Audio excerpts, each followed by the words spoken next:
What's going on, everybody? Welcome to this edition of Afterthoughts. My name is Johann Castro, and we're going to jump right into it because I have a lot of stuff I want to tackle with this one.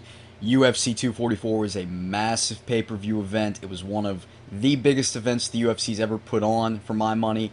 Main event, Jorge Masvidal and Nate Diaz. It was a great fight while it lasted. Wasn't particularly competitive. I think Jorge Masvidal controlled the fight all 15 minutes it lasted. But it was exciting. It was a fun fight to watch. I have a whole newfound respect for Masvidal. I think he really established himself not only as potentially a superstar in the sport, but also as a legitimate welterweight threat. I think, now, I don't necessarily know if he could beat Usman or Covington. I tend to think it would be a way more tougher matchup for him. But after watching that fight against Nate Diaz, I definitely think Jorge Masvidal is one of the top 3 welterweights in the world. I'd like to see him fight Tyron Woodley. I think that'd be a fantastic fight if he doesn't get a title fight or if they don't make that rematch, which I hope they don't. But we'll get into that in a second. The stoppage, obviously, anticlimactic, underwhelming. For a night that was so impactful, for a night that drew out the president and, just all kinds of other crazy shit that happened. Of course the ending was not ideal. You don't want to, you don't want to end an event like that ever, regardless of what the main event is. But it was a good stoppage. I think when you go back and look at it, when you see just how injured Diaz's eye was. Now, the argument that people are making is, well, Nate Diaz, he always bleeds, and he always goes through this kind of stuff where he gets cut up and he gets scarred up, but this was one of those instances where I think the doctor made the right call. If you actually look at what happened to Nate Diaz's face, and especially his eye, I think it was his right eye. He had a huge gash over his eyebrow right here, and then he also had one under, and I think he had a small one on the side as well. So when you consider all of that together, had he taken more damage on any of those cuts, it could have been, like, he could have had serious damage to his eye.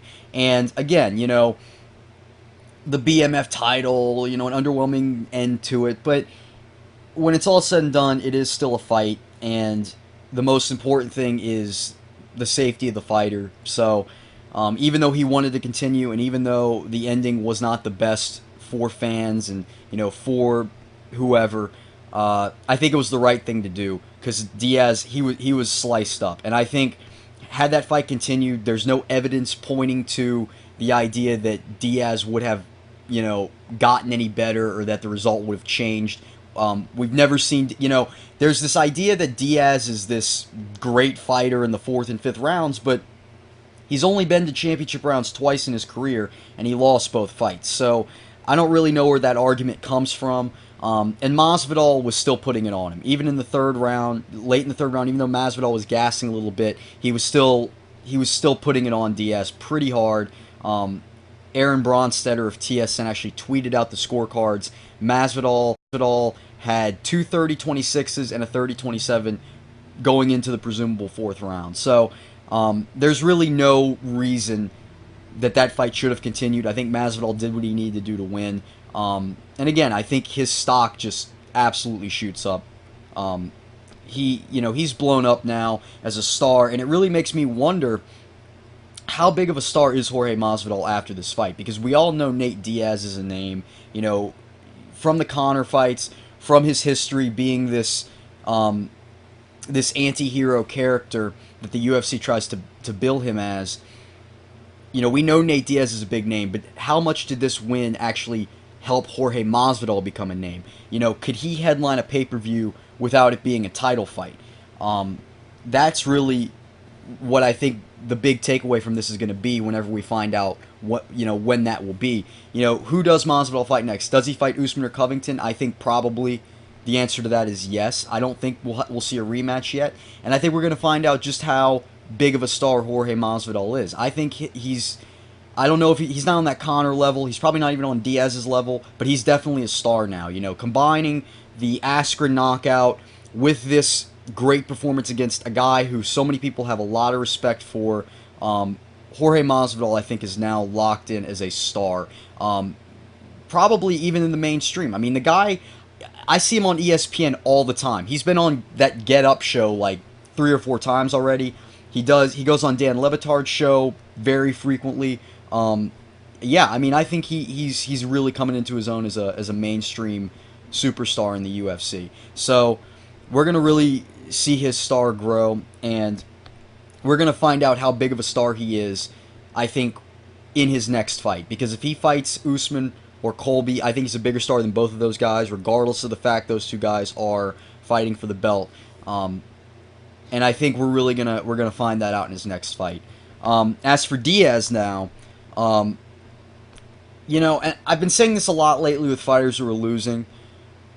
Should he retire? Should Nate Diaz retire? And I say this not, as a... Unlike Ben Askren and Chris Weidman, where, it's one of those things where they don't really have anything left to prove. For Diaz, it's more or less, what does he really want to do anymore in the octagon? He's already become this big name. He's a cult figure. So many people love him. People think that I'm not a fan of him. People think I hate Diaz. I actually don't hate Diaz. I'm actually a fan of his. I'm into his fights. He's an exciting guy. I just don't hold him on that pedestal that so many people do. But, if I'm Nate Diaz, what do I really have left to accomplish? I've gotten my money fights. I'm sure, we're not going to find out because it was in New York, but I'm sure he got quite a bit of money for this fight. He probably got over $1 million. He definitely got over $1 million in both of the Conor fights. I don't know how much he made in the Pettis fight off the top of my head, but he definitely made at least 6 figures, probably $500,000. So, he's made his money. He has other ventures outside the octagon. So, what does he really have left to do in the octagon? And I think that's what Nate Diaz has to look at, because, he loses this BMF fight, the fight that he essentially created on his own. He loses it decisively, gonna be injured from those eyes for quite a while, and I should say cuts to the eyes. He'll be injured from the cuts to the eyes for a while. So it's an interesting. Goodness great! I cannot speak today, guys. I am sorry. It's an interesting thing for Diaz, because I don't really know if he even wants to do this anymore. He hasn't really shown that will. Obviously came back this year, had 2 great fights, but what does he have left to do? And I would not be surprised if we don't see him fight for the next year, just because there really isn't anything left for him, unless Conor comes back and loses. Maybe you can run that one back, but other than that, I don't really see what you could do for Diaz. I think he's had a good career, and I wouldn't be mad at him calling it quits, because he's always going to be that exciting guy who put on great fights, and first guy to beat Conor McGregor in the octagon, first guy to fight for a BMF belt with Jorge Masvidal, so no disrespect or no shame in him retiring now. Moving on down the card, Kelvin Gastelum and Darren Till was a very underwhelming fight. I'm not going to spend too much time on this. All I'm going to say about Darren Till is I would not be shocked if he fights for a title next. Just because middleweight right now, with Costa being injured, you don't really have a clear-cut #1 contender. And Till he's a star in England and in the UK, and I think I could definitely see the UFC jumping on that and making the fight between him and Adesanya now. Could be the Romero fight. They could do Adesanya-Romero, although I think MMA hardcores would have a real problem with that. I don't think Cannonier's a big enough name yet. I think he probably needs one more win. So I really wouldn't be shocked if he fights for a title. Even though that was an underwhelming fight, Till is a star in the UK, and I can 100% see the UFC jumping on that with Costa out. So I really wouldn't be surprised if Till gets that fight. And then I'm not going to spend too much time on Gastelum either, but what's going wrong with Kelvin? Looked great against Adesanya, then looked afraid to pull the trigger in this fight, and I don't really know why. I mean, Till carries a lot of power, obviously, but, Kelvin he looked out of it. He looked out of sorts. The weight cut was obviously tough. We saw the controversial weight cut he had. And I don't know. Something's going wrong with Kelvin. I don't know what it is. This is the first middleweight fight where he didn't get a knockdown. Yeah, he needs to go back to the drawing board, and we'll see what's next for him. He's an exciting guy, but just looked out of sorts against Till. Stephen Thompson, though, against Vicente Luque. Holy shit. I mean, that was vintage Wonder Boy. And I'm talking vintage Wonder Boy. Like Wonder Boy against Johnny Hendricks and Jake Ellenberger Wonder Boy.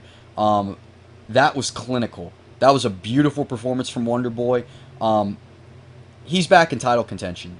He is. You can't sit here and tell me he's not. His 2 losses to Till and then Pettis. The Pettis loss was a fluke. I think most people would agree to that. And then the Till fight, who knows how that would have been judged outside of England. I don't know if he ever really left. But he's definitely back. He's back in the title contention. He looked awesome against Vicente Luque, who's a tough guy who hits hard. And Luque hit him with some good shots, but Wonder Boy just pieced him up. And if that Wonder Boy shows up on fight night, that could be a championship caliber Wonder Boy. Great performance from him. I'm not going to talk about Derek Lewis and Ivanov. Underwhelming fight. Lewis won. Yeah, it is what it is. Kevin Lee and Gregor Gillespie. Kevin Lee, man, I tell you what, that switch to TriStar, that might make him a champion. I mean, he, aside from just the smart approach to fighting, he didn't go out there recklessly like he has in the past, like he did against RDA. He was just so much more composed. I think Faraz did get the best out of him. And perhaps most importantly, he was using combos, which I don't think I've ever seen him use combos that crisply. I mean, what he did to finish Gregor Gillespie, like that overhand and then that kick just as the head's coming in, just what a beautiful finishing sequence. Probably the most beautiful finishing knockout sequence I've seen this year. Masvidal's the best knockout. That's the best knockout sequence. I think Faraz is just gonna completely exploit him at TriStar. He's so similar to GSP in his approach, and I think Zahabi realizes that. We're gonna see Kevin Lee really get revitalized here. I want to see how they match him up going forward. He said he wanted to fight Islam Makhachev. Before this fight, I would have favored Makhachev in that fight. Now I think Kevin Lee would finish him, and I don't even think it'd be competitive. That Kevin Lee, that TriStar Kevin Lee, holy shit! That's gonna be like. That's going to be one of those new MMA legends like Humble Ngannou and C-Level Kane, TriStar Kevin Lee, because that's a real scary dude at lightweight. And then we're going to finish up with 2 of my favorite prospects. You guys have heard me talk about Jairzinho Rozenstruik for a while. Yeah, I want to see him step in for Walt Harris at that Washington, D.C. card against Overeem. He's ready for it. He's ready for it. And I think he'd win that fight. He's already a top-notch heavyweight contender. I said he was a brighter prospect than Greg Hardy. He proved it. I want to see him fight. Now, of course, Hardy could beat Volkov, and that could all change. But I want to see him fight Overeem. I think he's ready for that fight. Have him step in. Rozenstruik's the real deal at heavyweight. He's a dangerous guy. He's got that Ngannou, like, one-punch power, that, like, short-range power. Oh, it's just so nasty. And I can't wait to see what they do with him going forward. And then Edmund Shabazian. Oh my God! Listen, no one finishes Brad Tavares. No one finishes Brad Tavares. I don't even know if Whitaker finished him. I don't have his record in front of me. Like, Tavares only loses to the best guys. Adesanya decisioned him. Shabazian just embarrassed him. And I'm not saying Shabazian's going to be better than Stylebender. I mean, that's a stretch, obviously, but I do think he's a legit contender, and I can't wait to see what they do with him going forward, because he is surging fast. He has risen up the rankings faster than like anyone off of the Contender Series so far. Can't wait to see what's next for him. But anyways, guys, thanks for watching this edition of Afterthoughts. My name is Johann Castro. Enjoy the fights, and I'll see you next time.